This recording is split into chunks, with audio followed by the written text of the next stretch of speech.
Assalamualaikum warahmatullahi wabarakatuh. Halo semuanya, perkenalkan nama aku Syifa Khairunisa dari Prodi Bimbingan dan Konseling Universitas Muhammadiyah Profesor Dr. Hamka. Di sini aku mau menjelaskan tentang konsep dasar BK di sekolah menengah pertama. Jurusan Bimbingan dan Konseling UHAMKA ini bisa banget nih buat jadi tempat belajar yang hangat dan suportif buat kamu yang pengen tumbuh menjadi pribadi yang peduli, empatik, dan mampu memahami manusia secara lebih dalam. Di program studi bimbingan konseling ini, bukan cuma duduk mendengarkan teori, tapi juga mendapatkan banyak pengalaman seperti praktik konseling, observasi di sekolah, dan kegiatan lapangan sampai berbagai proyek yang akan melatih mental dan cara berpikir kita dong pastinya. Nah, proses belajarnya juga terasa menyenangkan nih karena dosen-dosennya terbuka, mudah diajak diskusi, dan benar-benar mendorong mahasiswanya untuk berkembang secara akademik, sosial, maupun emosional. Nah, selain itu, UHAMKA juga ada tahu fasilitas-fasilitas yang sangat mendukung banget nih buat belajar atau sekedar diskusi dengan teman. Mau kampus itu nyaman, ruang kelas modern, perpustakaannya lengkap dan rapi, dan juga ada lab konseling nih untuk anak-anak bimbingan dan konseling melatih kemampuan konselingnya, hingga lingkungan kampus yang aman dan ramah. Kalau kamu punya keinginan nih untuk membantu orang menjadi pendengar yang baik, menjadi konselor atau guru BK yang baik, atau bahkan membuka layanan bimbingan dan konseling sendiri, BK UHAMKA tuh udah pilihan yang tepat banget. Kamu bukan cuma dibentuk untuk menjadi pribadi yang lebih baik, tapi juga menjadi pribadi yang bermanfaat untuk semua orang di masa ini maupun masa depan. Nah, tunggu apa lagi? Yuk join BK UHAMKA.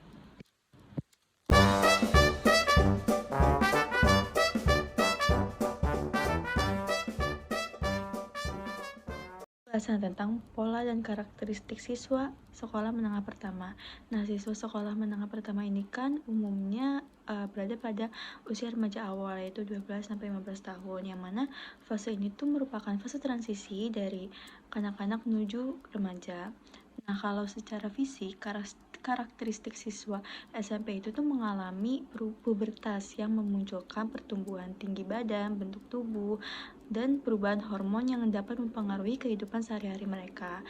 Dari aspek kognitif, siswa SMP ini tuh mulai mengembangkan kemampuan berpikir secara abstrak meskipun masih cenderung berpikir konkret, seperti rasa ingin tahu yang tinggi dan dapat membuat mereka tuh mempertanyakan banyak hal. Nah, kalau secara emosional itu mereka ini cenderung labil dan sensitif terhadap penilaian orang lain. Selain itu, mereka memunculkan kebutuhan untuk menemukan identitas diri dan keinginan untuk diakui oleh lingkungan sosial.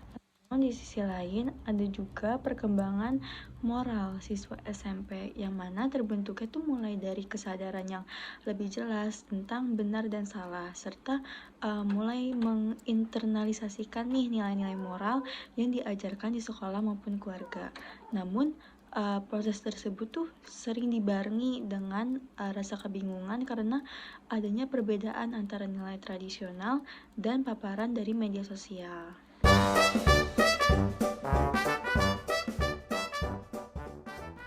Nah, selanjutnya nih ada tugas-tugas perkembangan siswa sekolah menengah pertama.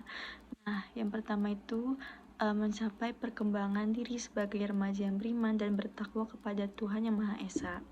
Nah, tugas ini tuh menekankan siswa dalam mengembangkan keimanan dan ketakwaannya. Melalui proses ini, mereka ini tuh diharapkan untuk dapat membangun karakter yang kuat dan nilai-nilai moral yang baik dalam kehidupan sehari-harinya.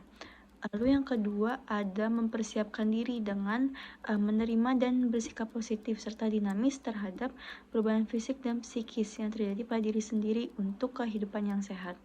Nah, remaja itu kan seringkali mengalami adanya perubahan besar dalam tubuh dan pikiran mereka. Nah, siswa ini harus belajar untuk menerima perubahan tersebut dengan sikap positif, menyediakan landasan yang baik untuk kesehatan mental dan fisik mereka di masa depan.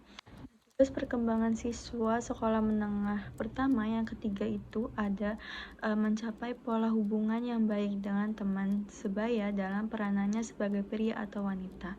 Nah, yang mana penting banget nih kan buat siswa untuk belajar menjalin hubungan yang sehat dengan teman-teman sebayanya.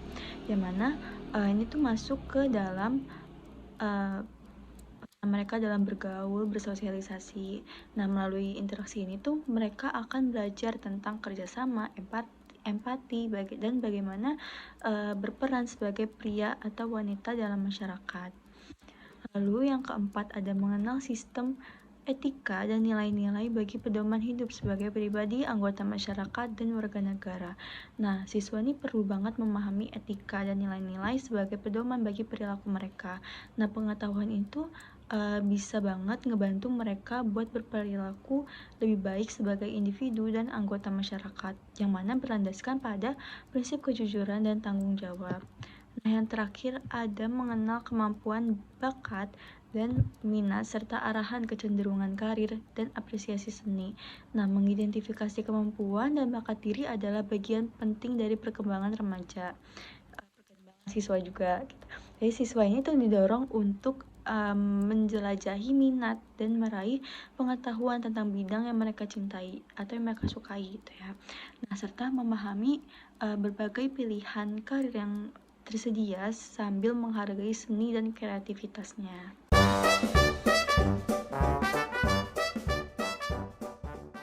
Lalu pembahasan yang ketiga ada tujuan penyelenggaraan BK di sekolah menengah pertama. Nah, jadi tujuan utama nih adanya pelayanan, bimbingan, dan konseling di sekolah itu adalah untuk tercapainya perkembangan peserta didik yang mana sesuai dengan kompetisi dasarnya yang dimiliki dengan mengembangkan tugas perkembangannya.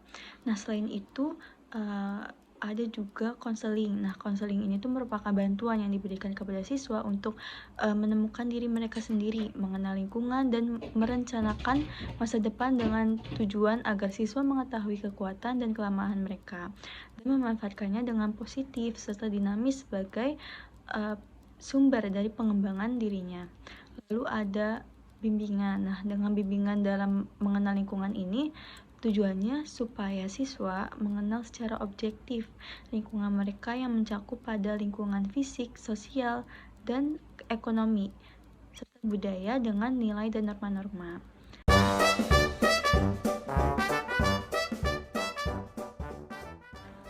Pembahasan yang keempat yaitu bentuk bimbingan layanan yang diberikan oleh guru BK kepada siswa sekolah menengah. Nah, yang pertama ini adalah layanan orientasi. Nah, layanan orientasi ini tuh membantu siswa untuk memahami lingkungan baru seperti lingkungan satuan pendidikan bagi siswa baru dan objek yang perlu dipelajari guna menyesuaikan diri di lingkungan baru yang efektif dan berkarakter. Yang kedua ada layanan informasi. Nah, kalau layanan informasi ini tuh membantu siswa untuk menerima dan memahami berbagai informasi diri, sosial, belajar, karir, dan pendidikan lanjutan dengan terarah.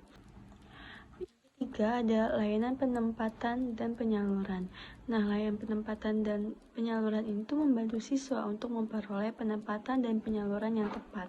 Lalu yang keempat ada layanan penguasaan konten, yang mana membantu siswa untuk menguasai konten tertentu, terutama kompetensi atau kebiasaan dalam melakukan atau mengerjakan sesuatu yang berguna dalam kehidupannya. Selanjutnya ada layanan konseling individu yang mana membantu siswa dalam menyelesaikan masalah pribadinya. Nah, dengan cara memberikan dukungan secara pribadi kepada siswa untuk mengatasi masalah pribadi, emosional, atau akademiknya. Nah, konseling ini tuh membantu siswa untuk menemukan solusi dan meningkatkan kesejahteraan mentalnya. Lalu yang keenam ada layanan bimbingan kelompok, yaitu membantu siswa dalam pengembangan pribadi maupun kemampuan hubungan sosialnya. Dengan mengadakan sesi bimbingan dalam kelompok ini untuk membahas isu-isu umum yang dihadapi siswa seperti hubungan antar teman, tekanan teman sebaya, dan strategi belajarnya. Lalu yang ketujuh ada konseling kelompok. Nah, layanan konseling kelompok ini tuh membantu siswa dalam pembahasan dan penyelesaian masalah yang dialami sesuai dengan karakter cerdas melalui kelompok. Nah, yang mana konseling kelompok ini tuh memberikan dukungan psikologis kepada sekelompok siswa yang memiliki masalah serupa, membantu mereka berbagi pengalaman dan saling mendukung. Lalu yang kedelapan ada layanan konsultasi. Nah, layanan konsultasi ini tuh membantu siswa atau pihak lain dalam memperoleh wawasan, pemahaman, dan cara-cara perlakuan yang perlu dilakukan kepada pihak ketiga. Yang mana konsultasi ini tuh menyediakan layanan konsultasi kepada guru, orang tua, atau pihak terkait lainnya untuk membantu dalam mengatasi masalah yang berhubungan dengan siswa. Lalu yang ke-9 ada layanan mediasi. Nah, layanan mediasi ini tuh membantu siswa dalam menyelesaikan permasalahan dan memperbaiki hubungan dengan pihak lain. Nah, bertindak sebagai penghubung dalam menyelesaikan konflik antar siswa atau antar siswa dan pihak lain untuk mencapai solusi yang saling menguntungkan. Nah, yang terakhir itu ada layanan advokasi. Nah, layanan advokasi ini tuh membantu siswa untuk memperoleh kembali hak-hak dirinya yang tidak diperhatikan, yang mana guru BK-nya itu mewakili kepentingan siswa dalam situasi tertentu, memastikan bahwa hak-hak siswa dihormati dan kebutuhan siswa terpenuhi dalam konteks pendidikan.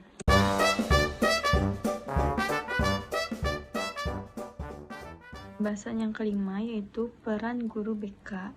Nah, peran utama guru BK di sekolah menengah pertama itu kan untuk mendukung perkembangan siswa dengan membantu siswa dalam mengembangkan potensi diri, mengatasi masalah pribadi, sosial, akademik, dan karir, serta mencegah resiko perilaku menyimpang.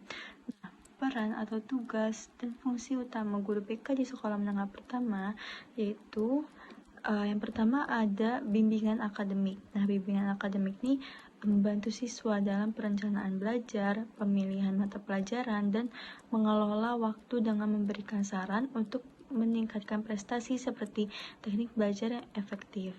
Yang kedua ada bimbingan pribadi dan sosial. Nah, bimbingan pribadi dan sosial ini tuh mendukung pengembangan pribadi siswa termasuk pada pengelolaan emosi, keterampilan sosial, dan pencegahan masalah. Yang ketiga ada bimbingan karir. Nah, bimbingan karir ini tuh membantu siswa memahami minat, bakat, dan pilihan jenjang pendidikan selanjutnya. Seperti siswa SMP ingin melanjutkan ke SMA dan SMA ingin melanjutkan ke perkuliahan maupun pekerjaan. Lalu yang keempat ada pencegahan dan penanganan masalah. Nah, pencegahan dan penanganan masalah itu mengidentifikasi risiko seperti penyalahgunaan narkoba, perilaku seksual yang berisiko, atau masalah keluarga. Lalu yang terakhir ada pengembangan program BK, yang mana pengembangan program BK ini tuh merancang kegiatan seperti kelas BK atau workshop dengan guru BK terlibat dalam evaluasi perkembangan siswa melalui observasi dan wawancara.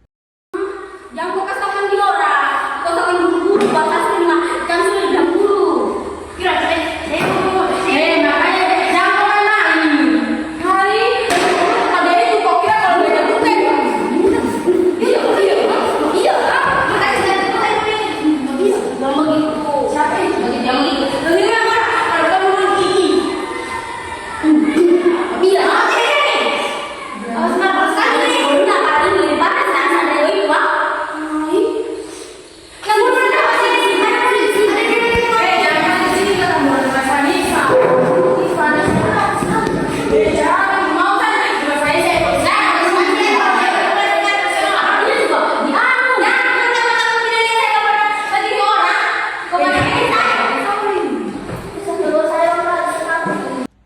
Nah, dalam kasus tersebut, dalam kasus bullying tersebut menunjukkan pada perilaku agresif fisik atau verbal antara teman sebaya. Nah, bullying tersebut tuh dapat terjadi karena berkaitan dengan karakteristik siswa SMP yang tadi, yaitu remaja awal yang masih dalam fase transisi yang mana dimulai dari perubahan fisiknya, emosional, dan sosial, serta sangat mudah nih untuk dipengaruhi oleh teman sebayanya.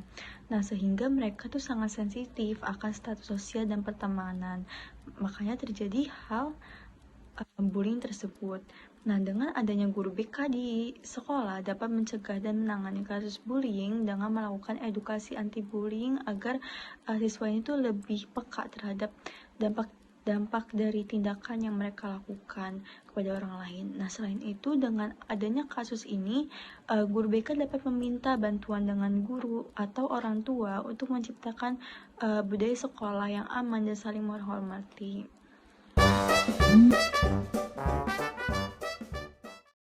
Nah, jadi kesimpulannya, penting banget untuk kita memahami karakteristik siswa SMP yang mana perlu menghadapi tantangan fisiknya, emosional, sosial, dan moral yang kompleks saat mereka mencari identitas dirinya dan hubungan sosial yang baik. Nah, untuk mengatasi ini tuh layanan bimbingan dan konseling di sekolah berperan penting dalam membantu siswa mengenal diri sendiri, lingkungan, dan merencanakan masa depannya. Nah, dengan berbagai bentuk layanan guru BK dapat mendukung pengembangan potensi siswa, mengatasi masalah pribadi dan sosialnya. Oke, sekian penjelasan dari saya tentang konsep dasar BK di sekolah menengah pertama. Wabillahi taufiq wal hidayah. Wassalamualaikum warahmatullahi wabarakatuh. Dadah.